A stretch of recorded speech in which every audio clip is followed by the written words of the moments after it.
Un coup sur un sac en réponse à celui que la vie leur a donné. Orphelins de père et démunis, un lien plus fort les réunit. Pour ces jeunes Togolais, la boxe est devenue une thérapie et une porte de sortie. Quand tu fais la boxe, tu vois la vie autrement en fait. Une opportunité vers un avenir meilleur pour eux et pour la terre de leurs aïeux.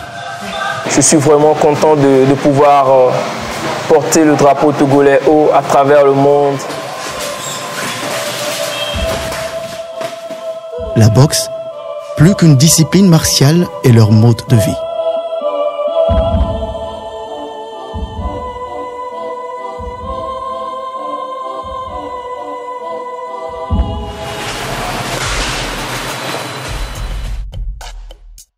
Tu donnes des coups et tu en encaisses. Tu apprends de tes erreurs et tu apprends à vivre avec tes blessures. Autrement, la boxe, c'est comme la vie. La mort de leur père est un coup de la vie dont ils ont appris à se relever. Loin d'être un gouffre émotionnel, ils puisent dans leur histoire la force de lutter pour un lendemain meilleur. Cette lutte est un véritable combat. Alors, ils enfilent des gants pour en découdre avec ce destin. Et mon père est mort, j'avais 10 ans. J'avais entre 10 ou 9 ans, j'étais au CM1 je crois. C'était mon tour, c'était mon modèle. Il était là, toujours présent. Il essayait toujours de me soutenir dans ce que je veux faire. C'est la seule personne qui me motivait en fait à faire quelque chose de bon. Quand j'ai eu mon bac, j'ai eu à rencontrer mon capitaine. C'est lui qui m'a un peu initié à la boxe. Quand j'ai commencé en fait, c'était pas vraiment pour faire une carrière, mais par la suite, j'ai remarqué que je me sentais un peu vivant quand je fais la boxe en fait. Ça permet d'être fort mentalement face à certaines épreuves de la vie et ça donne beaucoup de choses en fait. Comme Nadjombe et Georges, ils sont nombreux ces jeunes Togolais à adopter la boxe comme un nouveau style de vie.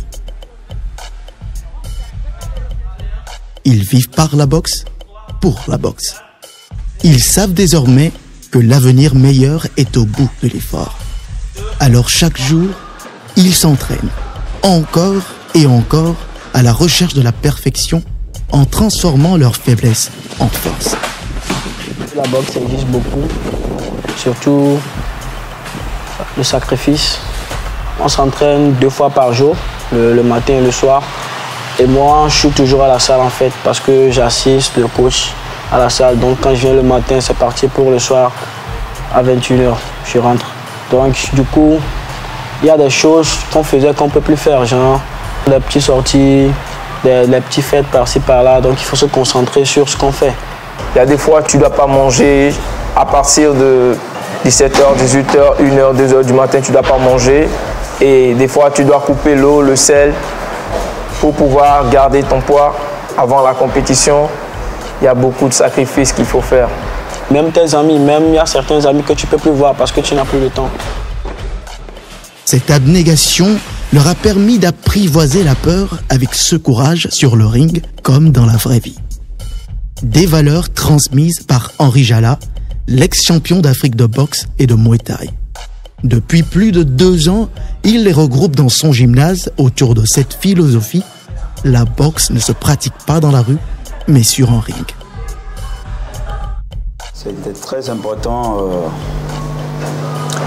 pour moi, pour avoir ces jeunes avec moi ici, parce qu'il y a certains qui sont dans des cas vraiment difficiles et très durs.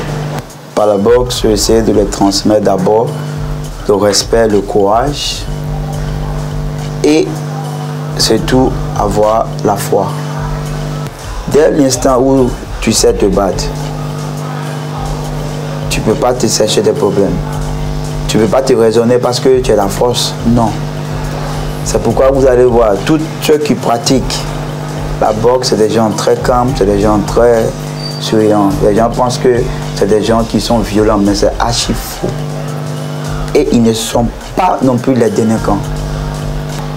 C'est pourquoi il a interdit à un boxeur de boxer dans la rue.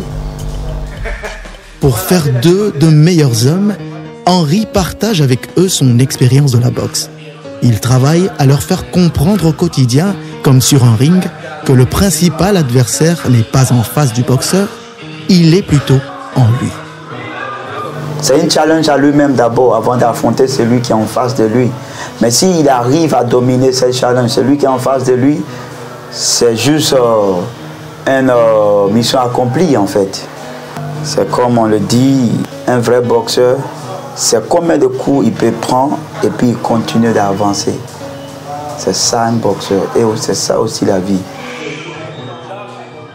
Respect du prochain, maîtrise de soi, courage, ce sont des aspects de la boxe qui sont totalement méconnus du grand public. Et pourtant, derrière l'image de deux personnes qui se battent, se cache une tactique bien réglée. Il est simplement difficile parfois de comprendre pourquoi deux personnes se battent sur un ring. C'est pas en fait un ennemi que tu dois abattre, tu rentres pas dans un ring pour tuer quelqu'un. Non, c'est le noble art.